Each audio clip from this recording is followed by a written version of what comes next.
দূরে দেখতে পাচ্ছ এখানে। তোমাদেরকে কি বলবো, আমার মুখ চেকের অবস্থা থেকে বুঝতে পারছো কতটা খারাপ হয়ে গেছে। ফাইনালি কিন্তু মোটো ব্লগিং সেটআপে কিন্তু আমরা চলে এসেছি। তো আমি জানি খুব ভুলভাল বকেছি, আমি যখন ভিডিও করবো তখনই শুধু গাড়ি যাবে রাস্তা থেকে, মানে কি বলবো গাইজ, প্রচুর বড় একটা সাপ ছিল।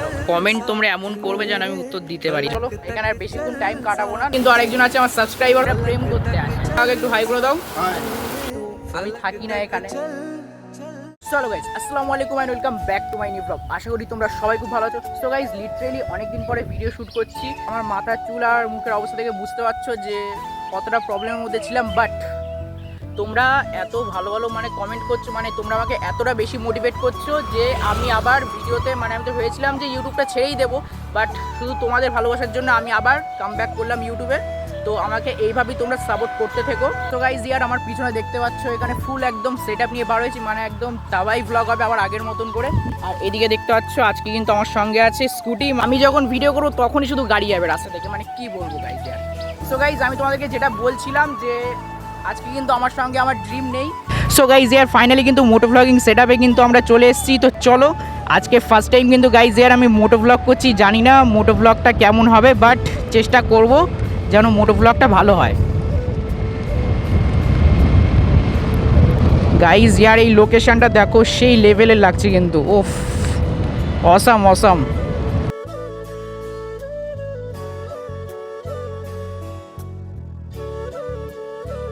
বলার মতন কোনো মানে ইয়েই নেই আমার কাছে। আর আজকের ওয়েদারটা কিন্তু জাস্ট মানে ওয়াও লেভেলের। সত্যি কথা বলতে এতদিন পরে যে আমি মানে ভিডিও বানাচ্ছি, আমি মানে কি করে কি করতে হয় আমি নিজের সব কিছু ভুলেই গেছি। অবশ্যই কিন্তু তোমরা আমাকে কমেন্ট করে জানাবে এই ফার্স্ট, মানে আমার এটা ফার্স্ট মোটো ব্লগ, এই মোটো ব্লগটা তোমাদের কেমন লাগলো। আর যদিও এটা শুধু মোটো ব্লগ হবে না, এটার সঙ্গে আমি আরও ভ্লগ করবো এমনিও, যেহেতু আমি ব্লগার, অ্যাজ এ ব্লগার সেই জন্য আমি ভ্লগ করবো। শুধু মোটো ভ্লগ করলে হবে না। আকাশের ওয়েদার দেখে মনে হচ্ছে বৃষ্টি হতে পারে।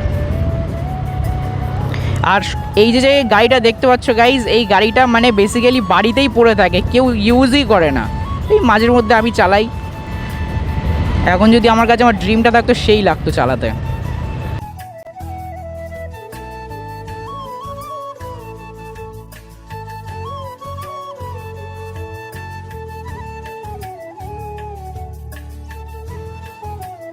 আর গাইজ ইয়ার লোকেশনটা দেখো, সেই লেভেলের কিন্তু, দুই দিকে মাঠ, ঘরবাড়ি দু একটা আছে, আর মাঝখান থেকে রাস্তা, সেই লেভেলের লোকেশন। যেটা বলছিলাম যে যদি কি না এই মোটো ব্লগে হয়তো সেট আপে বা সাউন্ডে কোনো দিক থেকে সমস্যা হতে পারে, তো একটু ম্যানেজ করে নিও, যেহেতু এটা আমার প্রথম মোটো ব্লগ হচ্ছে, সেই জন্য চেষ্টা করব নেক্সট মোটো ব্লগ যখন করব সব কিছু ঠিকঠাক করে নেওয়ার। তো চলো যাওয়া যাক।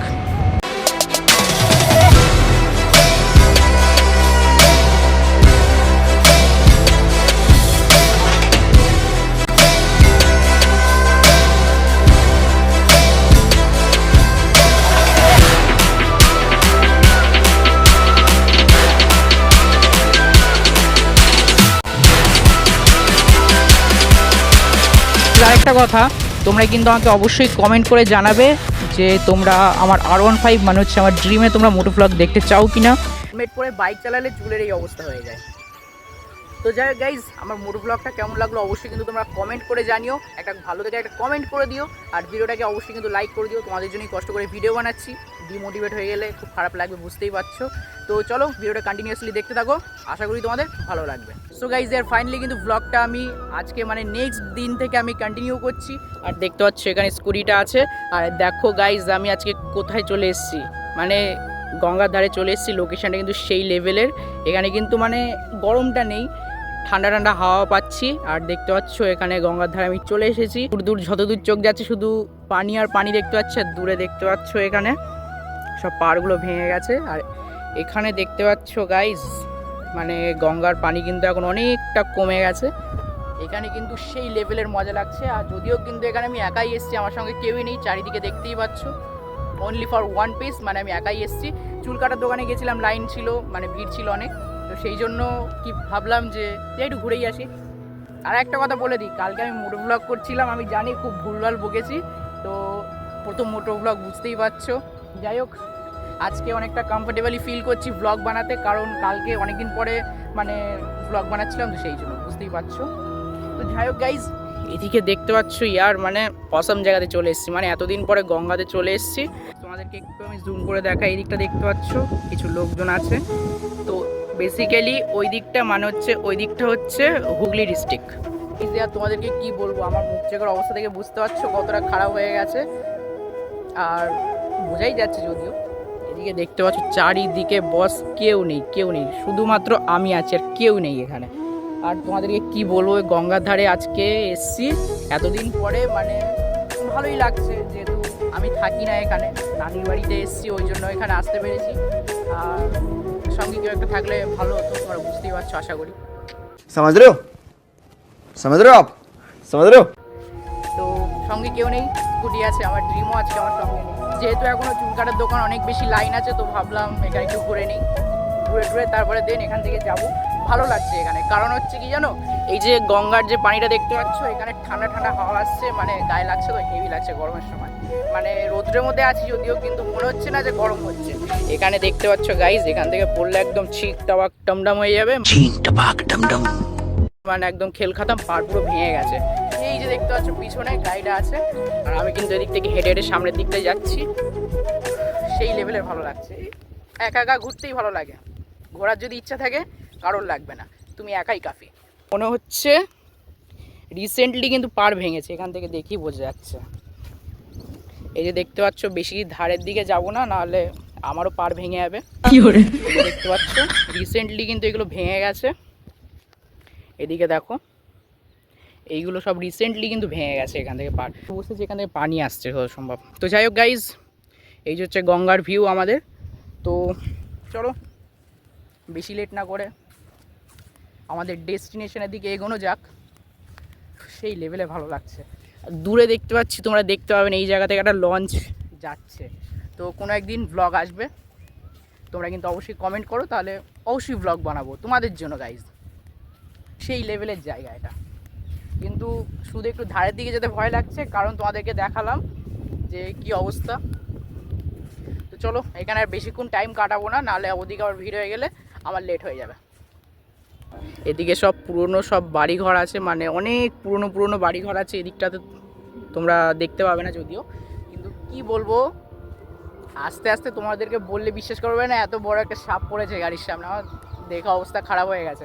তো যাই হোক গাইজ, চলো ভিডিওটা কন্টিনিউয়াসলি দেখতে থাকো, আশা করি তোমাদের ভালো লাগবে। চলো, রাস্তার অবস্থা দেখো, তোমাদেরকে বলছিলাম না যে এই যে দেখতে পাচ্ছ সব পুরনো ঘর বাড়ি, এই যে এখানে সব এই ঘর বাড়ি টরবাড়ি আছে। তো এখানে বেসিক্যালি আজকে যা বুঝতে পারলাম আমি এসে, লোকেরা প্রেম করতে আসে। তাই নাকি? আমার তো কেউ নেই, সেই জন্য আমি সিঙ্গেল এসেছি। তো এই যে হচ্ছে রাস্তা, এই রাস্তা থেকে যাচ্ছি চুল কাটার দোকানের ওদিকে। আজকে ভাই যত যাই হয়ে যাক না কেন, হেয়ার কাটটা আমাকে করাতেই হবে। তার কারণ হচ্ছে গত 2 মাসের বেশি হয়ে গেছে হেয়ার কাট করাই না, সব বাড়ি থেকে ঝামেলা বাঁধাচ্ছে। তোমাদেরকে বলছিলাম না, আসার সময় এখানে সাপ দেখেছি, দেখতে পাই কি না। আর এই যে রাস্তাটা দেখতে পাচ্ছ, খুবই ভয়ানক একটা রাস্তা, মানে দেখে একদম পুরো ফেটে যাচ্ছে আমার। আর সামনে মানে জাস্ট তোমাদের কি বলে, এই জায়গাতে আমি মানে সাপটাকে দেখেছিলাম, আমার তো একদম হয়তো অবস্থা খারাপ হয়ে গেছিলো। আর এদিকে দেখতে পাচ্ছ সব পুরনো জায়গা, এই জায়গাটাতে দেখেছিলাম সাপটাকে আমি, এই জায়গাটাতে প্রচুর বড় একটা সাপ ছিল। যাই হোক, আমি কিন্তু ডাইরেক্ট একদম হেয়ার কাটটা করে তোমাদের সঙ্গে রেডি হয়ে একেবারে দেখা করছি। গাইস, বাইরে দেখতে পাচ্ছ একদম সেই লেভেলে কিন্তু বৃষ্টি শুরু হয়ে গেছে। আর আমি কিন্তু এখানে চুল কাটতে এসেছিলাম এই যে কাকার দোকানে। কাকা একটু হাই করে দাও। তো এই কাকা কিন্তু খুব ভালোভাবে আমার চুলটা কেটে দিয়েছে দেখতে পাচ্ছ। আর এখানে কিন্তু আরেকজন আছে, আমার সাবস্ক্রাইবার হয়ে গেছে। আর এখানে আরেকজন দাদা আছে। তো তোমরা যারা গোলঘরের আশেপাশে থাকো বা আমার ব্লগটা দেখো, তারা কিন্তু এই কাকার দোকানে অবশ্যই কিন্তু আসতে পারো, খুব ভালো কিন্তু মানে হেয়ার কাট করে। তো তোমরা এই কাকার মুখ থেকে শুনে নিলে অবশ্যই কিন্তু এসে ট্রাই করতে পারো, খুব সুন্দর কিন্তু চুল কাটে। আর তোমরা তো দেখতেই পাচ্ছ এখানে বৃষ্টি চালু হয়ে গেছে, জানি না আমি কী করে আজকে বাড়ি যেতে পারবো। তো দেখা যাক, ভিডিওটা কন্টিনিউয়াসলি দেখতে থাকো, আশা করি তোমাদের ভালো লাগবে। তো গাইজ, ইয়ার ফাইনালি কিন্তু হেয়ার কাট করে আমি বাড়িতে চলে এসেছি। বাইরে এতটা পরিমাণে বৃষ্টি হচ্ছে, তোমাদেরকে কিছু বলারই নেই। দেখতেই পাচ্ছ গাইজ, জঙ্গলি থেকে একটু মানুষ হয়েছি, দেখা যাক কি হয়। বাইরে তো প্রচুর পরিমাণে বৃষ্টি হচ্ছে, জানি না আজকে ব্লগটা কন্টিনিউ করতে পারবো কি না, বাট তোমরা সাথে থেকো অ্যান্ড ব্লগটা এনজয় করতে থাকো। চলো, অনেকটা কিন্তু কমেন্ট এসছে, আর কমেন্ট তোমরা এমন করবে যেন আমি উত্তর দিতে পারি। যেমন এখানে একজন দিদি কমেন্ট করেছে, ভাই তোমার সঙ্গে দেখা করতে চাই, কোনো মিট আপ রাখলে অবশ্যই দেখা করব। এখানে লিখেছে, দাদা R15 সেল করে দিয়েছো? R15 আমি সেল করিনি, ফুড ব্লগ করো, সব R15-এর কথাই জিজ্ঞাসা করছে। এখানে আমাদের রফিকুল ভাই মানে হচ্ছে বোকা ছেলে কমেন্ট করেছে খুব সুন্দর হয়েছে ভাই, এভাবেই এগিয়ে যাও, পাশে আছি, ফুল সাপোর্ট ভাই। তো থ্যাংক ইউ ভাই, তোমাকে আমি জানাই। Nice looking place, thank you. তো বাকি যে কমেন্টগুলো আছে আমি এর উত্তরগুলো ভিডিও শেষে অবশ্যই দিয়ে দেবো। আমার দিনটা সারাদিন কমেন্ট পড়তে পড়তেই চলে যায়, কি বলবো গাইস। ফাইনালি কিন্তু আমি বাড়িতে চলে এসেছি, আর আজকে বৃষ্টির জন্য তোমাদেরকে ব্লগটা ভালোভাবে দেখাতে পারলাম না। আর এই ব্লগটা আমি বেশি বড় করব না, এই ব্লগটা এই পর্যন্তই। অনেকদিন পরে ব্লগ করছি, জানি দু একটা জিনিস মিস্টেক অবশ্যই হয়েছে, তো তোমরা অবশ্যই জিনিসটাকে একটু মানিয়ে নিও। আর যদি কিনা ব্লগটা ভালো লাগে তাহলে অবশ্যই কমেন্ট করো একটা, যদি কিনা কোনো জায়গাতে কোনো কিছু ভুল দেখতে পাও তাও অবশ্যই কমেন্ট করে জানাবে আমাকে। তোমরা যদি আমার ভুলটা না ধরো তাহলে আমি ঠিকঠাক করবো কী করে। এই ভিডিওটা এই পর্যন্তই। তোমাদের যদি এই ভিডিওটার কোনো একটি পার্ট একটু যদি ভালো লেগে থাকে তাহলে অবশ্যই একটা লাইক করে দিও, আর চ্যানেলে যারা নতুন আছো তারা কিন্তু অবশ্যই চ্যানেলটিকে সাবস্ক্রাইব করে দিও এমন ইন্টারেস্টিং মজাদার ব্লগ ভিডিও দেখার জন্য। তো দেখা হচ্ছে নতুন একটা ব্লগে, ততদিন পর্যন্ত ভালো থেকো, tata bye bye, see you.